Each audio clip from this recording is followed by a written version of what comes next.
Good morning, my dear students. Welcome to my physics class. Our today's topic is frictional force. Let's start now. Frictional force. Frictional force means ঘর্ষণ বল। আমরা প্রথমে জানবো আসলে what is friction. ফ্রিকশনটা কি বা ঘর্ষণ কাকে বলে? Friction is a force that tends to oppose the relative motion between two bodies in contact. অর্থাৎ ফ্রিকশন বা ঘর্ষণ হলো এক ধরনের বল, যেই বল যখন দুইটি বস্তুর মধ্যে আপেক্ষিক গতি থাকে, অর্থাৎ একটি বস্তু যখন আরেকটি বস্তুর উপর দিয়ে চলে বা চলতে চেষ্টা করে, তখন তাদের মধ্যকার যে আপেক্ষিক গতি, সেই গতিকে বাধা দান করার জন্য এক ধরনের ফোর্স তৈরি হয়। সেই ফোর্সটাকেই বলা হয় frictional force. Frictional force always acts on a moving body from the direction opposite to the direction of motion. Frictional force সবসময় গতির বিপরীত দিকে কাজ করে, অর্থাৎ বস্তুর গতি যেদিকে হবে ফ্রিকশন তার বিপরীত দিকে কাজ করে। এখানে আমরা দেখতে পাচ্ছি বলটি এই দিকে মুভ করছে এবং ফ্রিকশনাল ফোর্স তার অপোজিট ডিরেকশনে কাজ করছে, অর্থাৎ ফ্রিকশনাল ফোর্স চায় এই গতিটাকে বাধা দিতে, অর্থাৎ ফ্রিকশনাল ফোর্স সবসময় তার মোশনকে অপোজ করে বা বাধা দান করে। It opposes the motion and therefore helps to reduce the speed of the moving object. কোনো একটা গতিশীল বস্তুকে থামাতে গেলে এই ফ্রিকশনের প্রয়োজন হয়। যেহেতু এটা মোশনকে বাধা দিচ্ছে, সুতরাং এটা কোনো একটা অবজেক্টের গতি কমানোর কাজে ব্যবহৃত হয়। এটি যে কন্ট্যাক্ট ফোর্স, এবং ফ্রিকশনাল ফোর্স এক ধরনের কন্ট্যাক্ট ফোর্স, অর্থাৎ একে অপরের সংস্পর্শে, ডিরেক্ট সংস্পর্শে থেকে এই ফোর্সটি কাজ করে।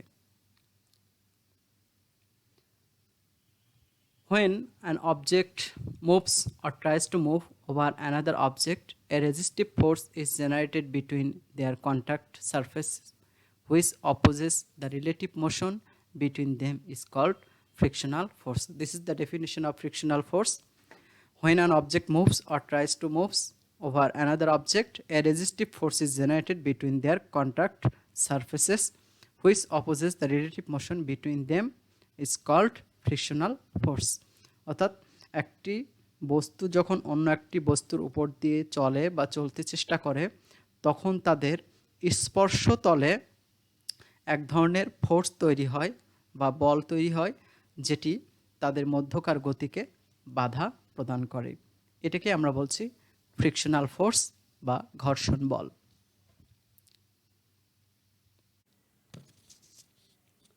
How frictional force is generated. আমরা এখন দেখব যে এই ফ্রিকশনাল ফোর্স বা ঘর্ষণ বল কিভাবে তৈরি হয়।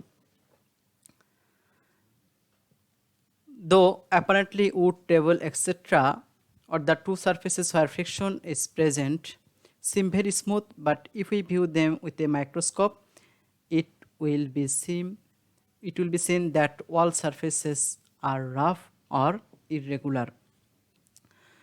উড বা কাঠ বা যে কোনো টেবিল বা বস্তুর যেগুলোতে ঘর্ষণ কাজ করে, এই বস্তুগুলোর পৃষ্ঠ বা সারফেস আপাতদৃষ্টিতে দেখতে অনেক মসৃণ মনে হয় আমাদের কাছে, বাট আমরা যদি এগুলোকে মাইক্রোস্কোপ দিয়ে দেখি, দেন আমরা দেখতে পাবো যে এই সারফেসগুলো মসৃণ না, এগুলো অমসৃণ বা ইররেগুলার শেপ, যেটা আমরা খালি চোখে দেখতে পাই না। খালি চোখে আমাদের এই সারফেসগুলো স্মুথ বা রেগুলার মনে হয়, বাট মাইক্রোস্কোপিক ভিউ যখন দেখব তখন দেখব যে সারফেসগুলোতে অনেক খাঁজ তৈরি করা আছে বা এগুলো অমসৃণ।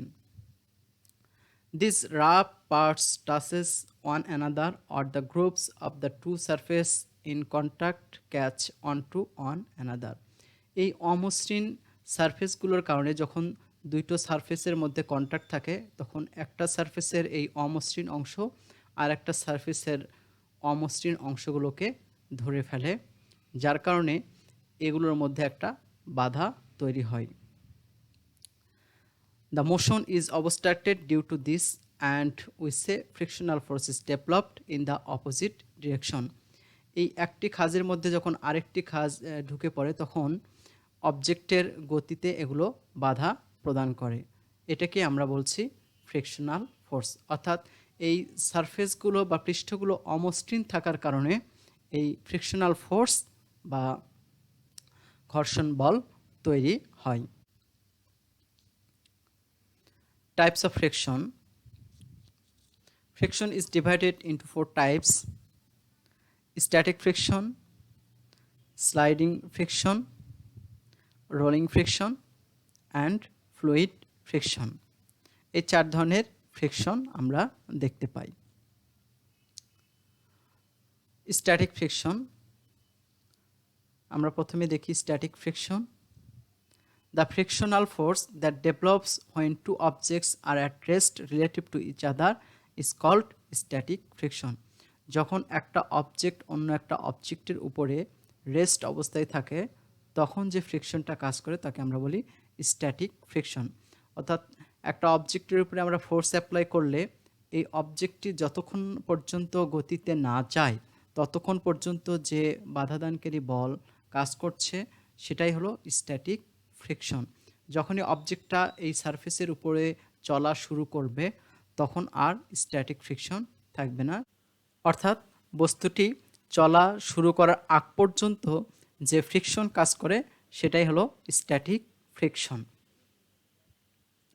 Due to static friction we can walk, our legs or soles rub against the ground and we don't slip.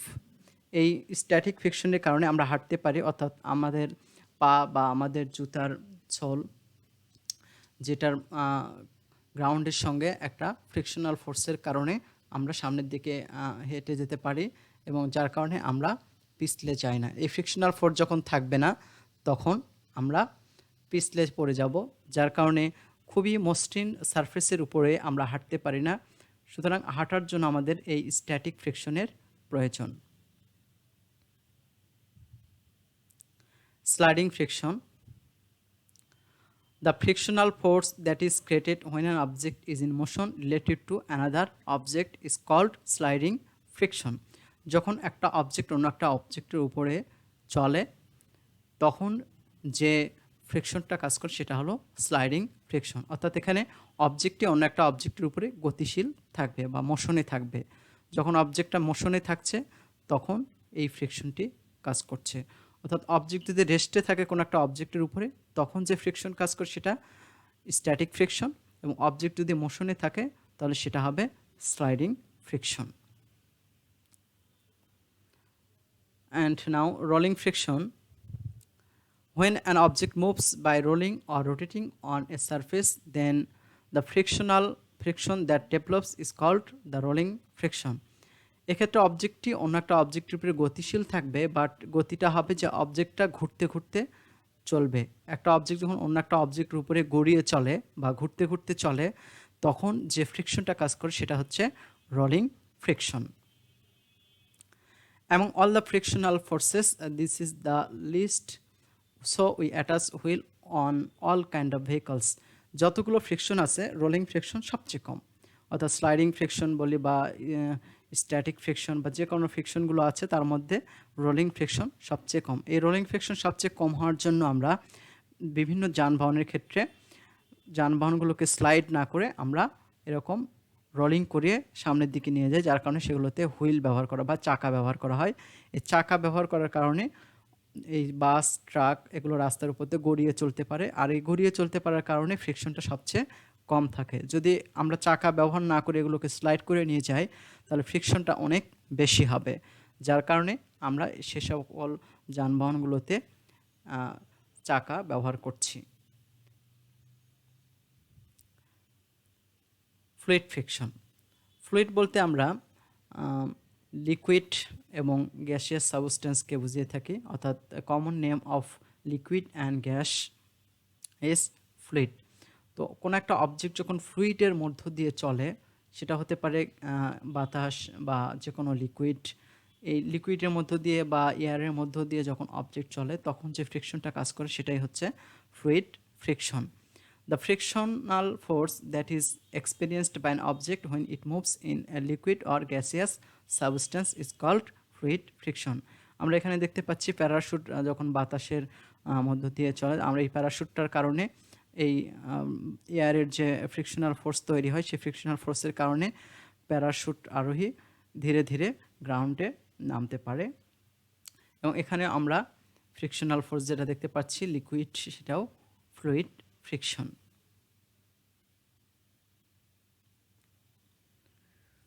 Effect of friction on motion. এখন আমরা দেখব যে এই ফ্রিকশনের প্রভাবটা কি, মোশনের উপরে এর প্রভাবটা কেমন। Naturally the frictional force slows down the motion. আমরা জানি যে এই ফ্রিকশনের কারণে গতিটা কমে যায়। কোনো একটা অবজেক্ট যখন গতিশীল থাকে, ফ্রিকশনাল ফোর্সের কারণে তার গতি কমে যায়। Sometimes a car or a truck is stuck in mud. আমরা অনেক সময় দেখতে পাই যে ট্রাক বা কার যেগুলো কাদামাটিতে আটকে যায় আর সামনের দিকে এগোতে পারে না। Though the wheel of the car rotates, but due to less friction, the car or truck cannot come out from the mud, the wheel slides. এখানে কাদামাটিতে ফ্রিকশনটা খুব কম থাকে। এই ফ্রিকশন কম থাকার কারণে চাকাটা ঘুরতে থাকে, বাট সামনের দিকে কার বা বাস সামনের দিকে যেতে পারে না, বিকজ এখানে ফ্রিকশনটা খুব কম। এই লেস ফ্রিকশনের কারণে চাকাটা শুধু সেখানেই ঘুরতে থাকবে, বাট সামনের দিকে যেতে পারে না। Then to rescue the car or truck, the friction between the wheel and the mud is increased in an alternate way. সুতরাং এই কারটাকে রেস্কিউ করতে হলে বা আমরা যদি এটাকে কাদামাটি থেকে তুলতে চাই, সেক্ষেত্রে আমাদের এই চাকা এবং এই মাটির মধ্যে ফ্রিকশনটাকে বাড়িয়ে দিতে হবে। সেটা আমরা বিকল্প ওয়েতে এই ফ্রিকশন বাড়িয়ে দিয়ে শক্ত মাটি ব্যবহার করে বা অন্য কোনো উপায়ে আমরা সেখানে ফ্রিকশন বাড়িয়ে দিলে সেখান থেকে এই গাড়িটাকে রেস্কিউ করা পসিবল। Tyre surface. আমরা বিভিন্ন যানবাহনের টায়ারগুলো দেখি, এগুলো শেপ সাধারণত এরকম হয়ে থাকে, অর্থাৎ এই টায়ারের সারফেসগুলো স্মুথ না, এরকম খাসকাটা থাকে। Because of the friction between the cars tyre and the road, the car can move on the road. আমরা জানি যে রাস্তার সঙ্গে এই গাড়িগুলোর টায়ারের যে ফ্রিকশন, সেই ফ্রিকশনের কারণেই গাড়িগুলো সামনের দিকে চলতে পারে। যদি ফ্রিকশন না থাকে, শুধু চাকাগুলো একই জায়গায় ঘুরতে থাকবে এবং স্লিপ করবে, যার কারণে সামনের দিকে এগোতে পারবে না। সুতরাং রোডের সঙ্গে টায়ারের ফ্রিকশন কাজ করবে যখন, তখনই গাড়ি সামনের দিকে যেতে পারবে। If the friction was not present, then the tire of the car would slip and the car would not be able to move forward. অর্থাৎ যদি ফ্রিকশনাল ফোর্স না থাকে, টায়ারগুলো একই জায়গায় ঘুরবে, স্লিপ করবে এবং সামনের দিকে কার বা গাড়ি যেতে পারবে না। To increase this friction, many types of grooves are designed on the tyre. এবং এই ফ্রিকশন বাড়ানোর জন্য টায়ারগুলোতে বিভিন্ন আকৃতির খাস কাটা থাকে। এই খাস কাটাগুলো যদি না থাকে, তাহলে রোডের সঙ্গে ফ্রিকশনও থাকবে না এবং গাড়িগুলো সামনের দিকে যেতে পারবে না। Smoothness of road. এখন আমরা দেখব রাস্তার মসৃণতা। আমরা জানি রাস্তার সঙ্গে রাস্তার এবং গাড়ির টায়ারের একটা ফ্রিকশনাল ফোর্স থাকতে হবে। এই ফ্রিকশনাল ফোর্সের কারণেই গাড়ি সামনের দিকে এগোবে, অর্থাৎ রাস্তা এবং টায়ারের মধ্যে একটা ফ্রিকশনাল ফোর্স থাকতে হবে। সুতরাং রাস্তাকে এমনভাবে ডিজাইন করা হয় যেন রাস্তার সঙ্গে টায়ারের ফ্রিকশনাল ফোর্সটা পর্যাপ্ত পরিমাণ থাকে। যদি খুব কম ফ্রিকশনাল ফোর্স হয়, তাহলে গাড়িগুলো সামনের দিকে এগোতে পারবে, সেখানেই চাকাগুলো ঘুরতে থাকবে, স্লিপ করবে। আবার ফ্রিকশন যদি খুবই বেশি হয়, তখন আবার গতি কমে যায়। সুতরাং দুটো বিষয়ে মাথায় রাখতে হয় যে যেন ফ্রিকশনটা খুব বেশিও না হয়, আবার ফ্রিকশন যেন কমও না হয়, এমন এক ধরনের ফ্রিকশন হতে হবে যাতে গাড়িটা সামনের দিকে চলতে পারে। The roads are specially designed to increase the friction between the tire of the car and the road. If the roads are not proper, then the wheel of the car may skid. অর্থাৎ রাস্তা যদি properly তৈরি করা না থাকে, তাহলে সেখানে skid করবে চাকাগুলো। Roads are carpeted by pitch to increase the friction between the tyre and the road. সেজন্য এই রোডের সঙ্গে টায়ারের ফ্রিকশনটা বাড়ানোর জন্য রাস্তার কার্পেটিং করা থাকে এবং এই কার্পেটিংয়ের কারণে রাস্তায় যে পানি আটকে থাকার কারণে যে কাদার তৈরি হয় বা গর্ত তৈরি হয়, সেগুলো থেকেও রাস্তাটা রোধ করা যায়। অর্থাৎ এই কার্পেটিংয়ের ফলে রাস্তার সঙ্গে টায়ারের ফ্রিকশনটা বাড়ে এবং রাস্তাটাও ভালো থাকে। Controlling motion and breaking force. The speed of the vehicle has to increase or decrease according to the necessity when we drive the vehicles. আমরা যখন গাড়ি চালাই তখন গাড়ির স্পিড কখনো বাড়ানোর প্রয়োজন পড়ে এবং কখনো কমানোর প্রয়োজন পড়ে। এক্সিলারেটের সাহায্যে আমরা স্পিডটা বাড়িয়ে দিতে পারি এবং ব্রেকের সাহায্যে আমরা স্পিড কমাই। যখন বাড়ানোর প্রয়োজন হয় তখন আমরা স্পিড বাড়াই, আবার যখন কমানোর প্রয়োজন হয় তখন আমরা কমাই। তো এই কমানোর কাজটা করা হয় ব্রেকের মাধ্যমে। তো ব্রেকিং সিস্টেমটা আসলে কীভাবে কাজ করে? When the driver presses on the brake pedal, আমরা এখানে ব্রেক প্যাডেল দেখতে পাচ্ছি। ড্রাইভার যখন ব্রেক প্যাডেলে চাপ দেয়, this is transferred to the shoe or pad attach to the wheel and the shoe presses down on the disc located inside the wheel. আমরা এই ব্রেক প্যাডে যখন চাপ দিই, এই চাপটা ট্রান্সফার হয়ে এই শু বা প্যাডে যে চাপটা ট্রান্সফার হয় এবং এই শু বা প্যাড এই চাকার সঙ্গে যে ডিস্ক থাকে সেই ডিস্কটাতে চাপ দেয় এবং এই ডিস্কে চাপ দেওয়ার কারণে ডিস্কটা গতিটা থেমে যায় এবং এই ডিস্ক যখন গতি থেমে যায়, যেহেতু ডিস্কটি চাকার সঙ্গে লাগানো থাকে, সেক্ষেত্রে গাড়ির চাকাটাও বা হুইল ঘোরাটা বন্ধ হয়ে যায়। Due to this pressure friction develops between the pad and disk.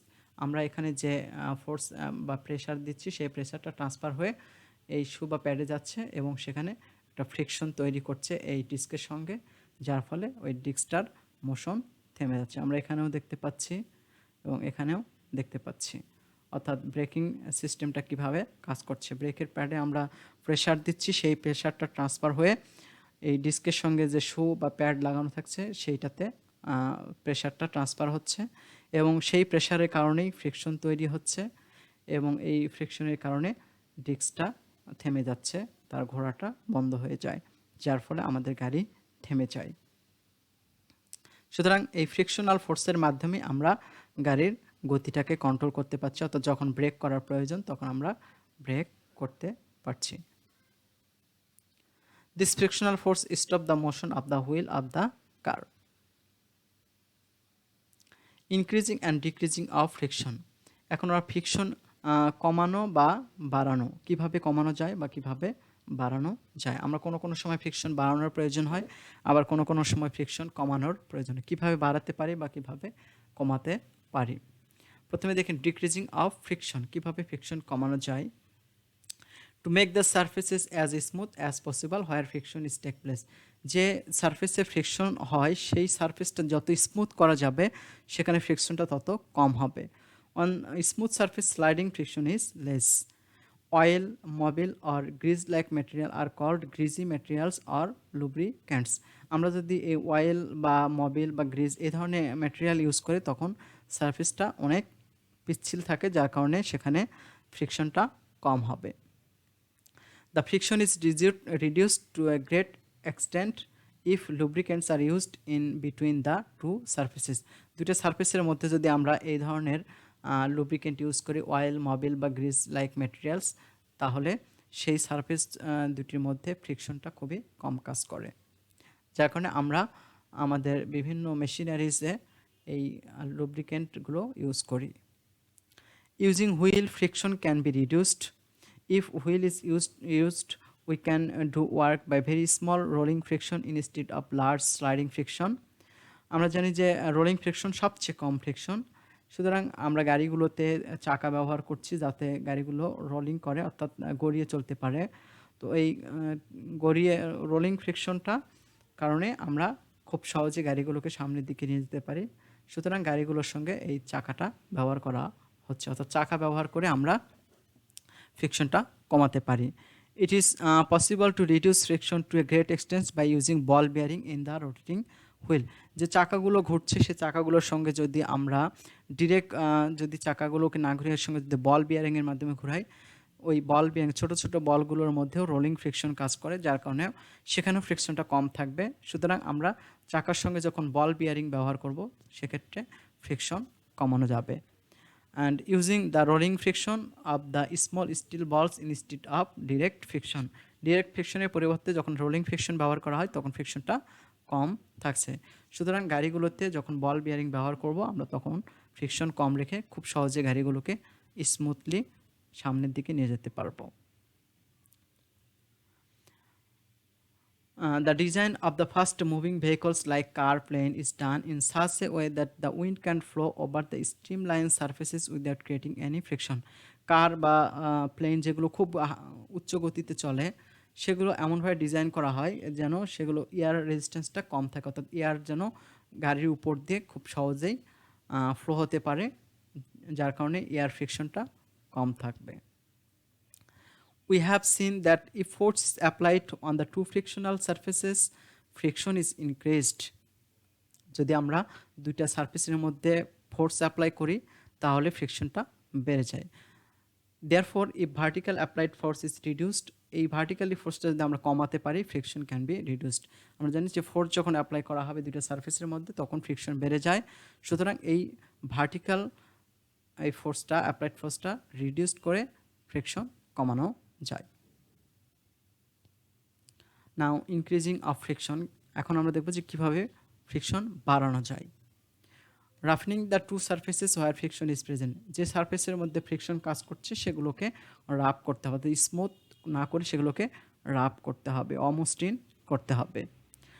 Pressing the two surfaces more strongly where friction is present, যেখানে ফ্রিকশন আছে সেখানে আমরা বেশি চাপ তৈরি করব, অর্থাৎ স্ট্রং ফোর্স অ্যাপ্লাই করব যাতে সেখানে ফ্রিকশনটা বেড়ে যায়। Make the surfaces stationary by stopping the motion which is present on the two frictional surfaces, because static friction is more than the sliding friction. আমরা জানি যে দুইটা সারফেসের মধ্যে যখন গতি থাকে এই গতি সারফেসের গতি থাকার সময় যে ফ্রিকশন কাজ করে সেটা কম কাজ করে স্টেশনারি ফ্রিকশনের চাইতে, অর্থাৎ অবজেক্টের গতি থামিয়ে যদি দুইটা অবজেক্টের মধ্যে রিলেটিভ মোশন বন্ধ করা যায়, অর্থাৎ এখানে স্ট্যাটিক ফ্রিকশন যখন কাজ করবে তখন ফ্রিকশনটা বেড়ে যাবে। সুতরাং স্লাইড ফ্রিকশনের চাইতে যদি গাড়ি বা যে কোনো অবজেক্টের গতি থামিয়ে দিয়ে সেখানে স্ট্যাটিক ফ্রিকশন কাজ করাতে হবে যাতে ফ্রিকশন বেড়ে যাবে। স্ট্যাটিক ফ্রিকশন স্লাইডিং ফ্রিকশনের চাইতে বেশি। কোনো একটা অবজেক্টের উপরে যখন আমরা ফোর্স অ্যাপ্লাই করি তখন এটা যতক্ষণ পর্যন্ত না চলছে তখন স্ট্যাটিক ফ্রিকশন কাজ করছে, যেই চলা শুরু করবে তখন স্ট্যাটিক ফ্রিকশন কাজ না করে স্লাইডিং ফ্রিকশন কাজ করবে। সুতরাং গতি থামিয়ে দিয়ে আমরা স্ট্যাটিক ফ্রিকশনটাকে কাজ করাতে পারি এবং এই স্ট্যাটিক ফ্রিকশনটা আমাদের স্লাইডিং ফ্রিকশনের চাইতে বেশি। Making groups or waves on the frictional surfaces, frictional সারফেসে আমরা অনেকগুলো খাঁজ কাটা তৈরি করতে পারি, এই খাঁজগুলোর কারণে ফ্রিকশন বেড়ে যাবে, অর্থাৎ যত বেশি খাঁজ তৈরি হবে তত ফ্রিকশন বেড়ে যাবে। Then it can grip the bottom tightly, এই খাঁজগুলোর কারণে এটা এই গ্রিপটা বেশি হবে, বটমের সঙ্গে grip the bottom tightly. To increase the density of air or liquid, যে লিকুইড মধ্য দিয়ে কোনো অবজেক্ট চলে বা এয়ারের মধ্যে দিয়ে এই এয়ার এবং লিকুইডের ডেন্সিটি বাড়িয়ে দিয়ে আমরা ফ্রিকশনটাকে বাড়াতে পারি। Two increase the frictional area in air or liquid, liquid এবং এয়ারের ক্ষেত্রে ফ্রিকশনাল এরিয়া যত বাড়ানো হবে তত বেশি ফ্রিকশন কাজ করবে, অর্থাৎ কোনো অবজেক্ট যখন এয়ারের মধ্যে দিয়ে বা লিকুইডের মধ্যে দিয়ে চলবে তখন ফ্রিকশনাল এরিয়া যাতে বেশি থাকে সেটা করতে হবে। To remove wheel or ball bearing, আমরা বল বিয়ারিং ব্যবহার না করে যদি স্লাইড ফ্রিকশন কাজে লাগাই সেক্ষেত্রে ফ্রিকশনটা বেশি হবে। আমরা জানি যে রোলিং ফ্রিকশন সবচাইতে কম, সুতরাং রোলিং ফ্রিকশন যদি না রেখে অর্থাৎ বল বিয়ারিং যদি ব্যবহার না করি তাহলে ফ্রিকশন বেশি হবে। ফ্রিকশন এ নেসেসারি এভিল, ফ্রিকশন বা ঘর্ষণ একটা প্রয়োজনীয় উপদ্রব। আমরা দেখি যে কিভাবে ফ্রিকশন একটা necessary evil. Heat is produced due to friction, আমরা জানি যে ফ্রিকশনের কারণে হিট তৈরি হয়। The engine of a car becomes hot that happens due to friction, অর্থাৎ আমরা জানি যে ইঞ্জিনগুলো যখন চলে তখন সেগুলো অনেক গরম হয়ে যায় এই ফ্রিকশনের কারণে। Therefore, energy is dissipated by creating unnecessary heat due to friction. Cars, planes, ships, submarines have to go forward by overcoming the frictional force requiring extra fuel. অর্থাৎ যেহেতু ফ্রিকশনের কারণে ইঞ্জিনগুলোতে হিট তৈরি হচ্ছে এবং এই হিট তৈরি করতে গেলে এনার্জি প্রয়োজন হয়। অর্থাৎ এনার্জি আমরা জানি এনার্জি তৈরি করতে পারি না বা নষ্ট করতে পারি না। এনার্জি একটা এক ফর্ম থেকে আরেকটা ফর্মে যায়। যেহেতু ইঞ্জিনগুলো চলার সময় হিট তৈরি হচ্ছে, সুতরাং কোনো না কোনো এনার্জি এটা হিটে কনভার্ট হচ্ছে। সুতরাং এই আননেসেসারি হিট তৈরি হওয়া অর্থ যে আমাদের এনার্জিটা নষ্ট হয়ে যাচ্ছে। সুতরাং এই কার প্লেনগুলো যখন চলে এই ফ্রিকশনাল ফোর্সকে ওভারকাম করেই চলতে হয়, যার ফলে এক্সট্রা ফুয়েল আমাদের প্রয়োজন হয়। If we treat this in this way, it may seem that the friction is nothing but an evil in our lives. আমরা যদি এভাবে চিন্তা করি যে ফ্রিকশন আমাদের এনার্জি নষ্ট করছে বা ফ্রিকশনের কারণে আমাদের ইঞ্জিনগুলো গরম হয়ে যাচ্ছে, তাহলে আমরা বলতে পারি যে এটা এক ধরনের উপদ্রব আমাদের জীবনে। But due to friction we can walk drive cars on the road. আমরা জানি যে ফ্রিকশনের কারণে আমরা হাঁটতে পারি। ফ্রিকশন যদি না থাকে পিচ্ছিল রাস্তায় আমরা হাঁটতে পারবো না, যেখানে ফ্রিকশন থাকে না।